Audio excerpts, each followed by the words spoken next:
Operation सिंदूर के बाद पाकिस्तान लगातार बौखलाया हुआ है। वो फिर दोबारा से अपनी नापाक हरकतें करते हुए नजर आ रहा है। पाकिस्तान के खिलाफ सेना लगातार कार्रवाई कर रही है। दादी के हाथों का जादू और खुशबू से महकता घर, माँ की मुस्कुराहट और खाने की सुगंध। MDH गरम मसाला, क्योंकि हर रिश्ता है स्वाद से जुड़ा। लेकिन अब कहीं ना कहीं जो देश के जो लोग हैं वो पाकिस्तान के खिलाफ अब एक और बड़ी सख्त कार्रवाई की मांग जो है वो कर रहे हैं। तो हमारे साथ सहारनपुर के स्थानीय लोग हैं, उनसे यहाँ पर हम बात करेंगे। यहाँ पे हरीश कौशिक है, पाकिस्तान बौखलाहट में है ऑपरेशन सिंदूर के बाद, उसके बाद भी वो लगातार फिर से हरकतें कर रहा है। हालांकि सेना जवाब दे रही है। तो जो देश के लोग हैं वो क्या कुछ डिमांड करते हैं? सर्वप्रथम तो जो है भारत सरकार और भारतीय सेना के द्वारा ऑपरेशन सिंदूर चलाकर वहां पर आतंकी ठिकानों को नस्ते नाबूद किया गया। तो इसके लिए मैं भारत सरकार को पहले तो बहुत बहुत बधाई देना चाहूंगा। लेकिन सरकार से ये भी मांग है कि केवल आतंकी ठिकानों को ही नस्ते नाबूद करने से काम नहीं चलेगा। पूरे पाकिस्तान में आतंकवादी पल रहे हैं, उनके आका वहीं पर रहते हैं। उनको भी जिस तरह आतंकियों के परिवार वालों को या आतंकियों के ठिकानों को भी सरकार ने टारगेट बनाकर ऑपरेशन सिंदूर चलाकर खत्म करने का कार्य किया। तो पूरे पाकिस्तान में जितने भी आतंकवादी हैं उन पर तत्काल रूप से सरकार को चढ़ाई करके सभी को खत्म करना चाहिए। सभी को उसी तरह मौत के घाट उतारना चाहिए, जैसे उन्होंने जम्मू कश्मीर के अंदर पहलगाम में जो हिंदू वो थे, क्या नाम, वहां पर जो तीर्थ मतलब जो घूमने वाले आए थे, जो धर्म पूछकर जिनको मतलब मौत के घाट उतारा गया, तो उसी भाषा में उनको जवाब देना चाहिए भारत सरकार को और भारतीय सेना को। तुरंत तत्काल रूप से पाकिस्तान पर चढ़ाई करके पाकिस्तान को नक्शे से खत्म करके, जैसे पाकिस्तान पहले भारत का एक राष्ट्र हिस्सा था 1947 से पहले, अखंड भारत की भी हम परिकल्पना करते हैं। तो अखंड भारत की एक उसमें क्या नाम एक कदम बढ़ाते हुए पाकिस्तान को तुरंत भारत में विलय करना चाहिए। ठीक है, पाकिस्तान की जब ऑपरेशन सिंदूर हुआ उसके बाद भी उसने सबक नहीं लिया, तो फिर से दोबारा उसने सीज फायर का उल्लंघन किया और सिविलियन पर भी कहीं ना कहीं बमबारी की है।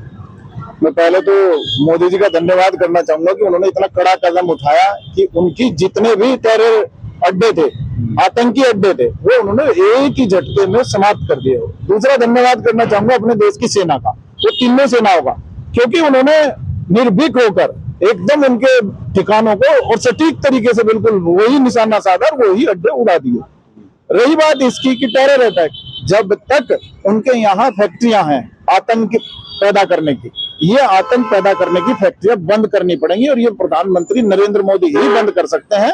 इन सबको एक ही झटके में खत्म किया जा सकता है। हम तो ये चाहते हैं कि मानचित्र से पाकिस्तान ही गायब हो जाए।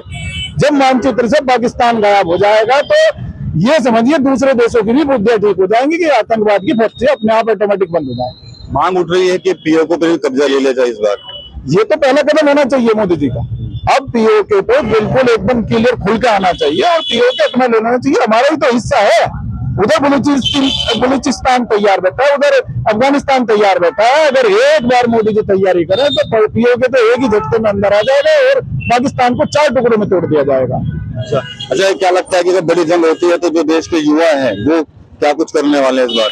देश के युवा मोदी जी के साथ हैं, सरकार के साथ हैं। आप देख रहे हैं कि युवाओं में इतना जोश है और हिंदू समाज के जितने युवा हैं पूरे के पूरे सब लोग इस चीज की तैयारी में है कि एक बार सरकार आह्वान करे और वो उनके दिशा निर्देश पर उनके साथ बॉर्डर पे भी अगर मशीन गन थामने का काम करना होगा तो वो करने के लिए तैयार है। क्योंकि बहुत सारे लोग, जिसमें से एक मैं भी हूँ, एनसीसी की तीनों सर्टिफिकेट मेरे पास है, मुझे हथियार चलाने सारे आते हैं, तो मैंने एनसीसी से भी ट्रेनिंग ले रखी है। अगर एक बार मोदी जी आह्वान करेंगे तो हम लोग उसमें बॉर्डर पे जाने का काम करेंगे। और किस तरह की कार्रवाई चाहते हैं, किस तरह का एक्शन?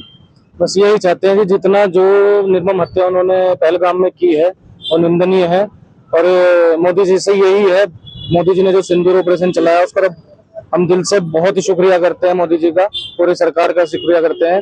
बस यही मोदी जी से एक है कि जल्द से जल्द इसे नक्शे से ही खत्म कर देना चाहिए और बहुत बड़ी कार्रवाई पाकिस्तान के साथ करनी चाहिए। ठीक है। और जी, आप कैसे देखते हैं, अब ऑपरेशन सिंदूर हुआ लेकिन पाकिस्तान अभी भी बौखलाहट में है? इसकी बौखलाहट तो रहेगी क्योंकि वो जो है मोदी जी से डरा हुआ है। अच्छा, इसीलिए पीओके को अपने में मिला के हिंदुस्तान को अपने में मिला लेना। चलिए ठीक है। और लोग यहाँ पर हैं, जो स्थानीय लोग हैं, उनसे भी यहाँ बात करेंगे। तो कहीं ना कहीं मांग यही हो रही है लोगों की कि अब वक्त है कि पीओके पे कब्जा लिया जाए और पाकिस्तान का जो नामो निशान है उसको जो है वो मिटा दिया जाए। तो एक भैया है शॉप वाले, यहाँ पर उनसे बात करेंगे।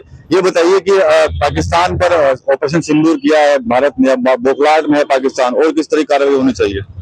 देखिए, जो उनके मेन आतंकवादी हैं, अजहर है, जैश है, उनके ऊपर भी कार्रवाई होनी चाहिए और उनको भी जो है ऐसा उनके साथ करना चाहिए कि वो आगे कभी पाकिस्तान में आतंकवादी पैदा ही ना हो, और आतंकवाद जैसी घटना करते हुए कम से कम 10 बार सोचे।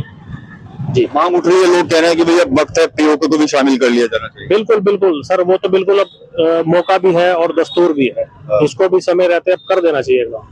जी ठीक है, तो आतंक के खिलाफ कड़ी कार्रवाई की मांग जो है वो लोगों के द्वारा की जा रही है। देश का नागरिक यही चाहता है कि पाकिस्तान को इस बार ऐसा सबक सिखाया जाए कि पाकिस्तान जो है वो फिर से दोबारा ऐसी हरकतें जो है वो ना कर सके। तो सहारनपुर में आज यहाँ पे जो बात की है, जिस तरह से ऑपरेशन सिंदूर के बाद पाकिस्तान जो बौखलाया हुआ है, वो लगातार अपनी कायराना हरकतें जो है वो करता हुआ नजर आ रहा है। उसको लेकर लोगों का साफ तौर पर यही सेना से और सरकार से डिमांड है कि इस बार पाकिस्तान का नामो निशान जो है वो मिटा देना चाहिए। TV9 यूपी के लिए सहारनपुर से विकास कर रही है। ये है सीक्रेट रेसिपी MDH का जीरा सिर्फ जल जीरा मसाला। Sip, sip, jeera, sip,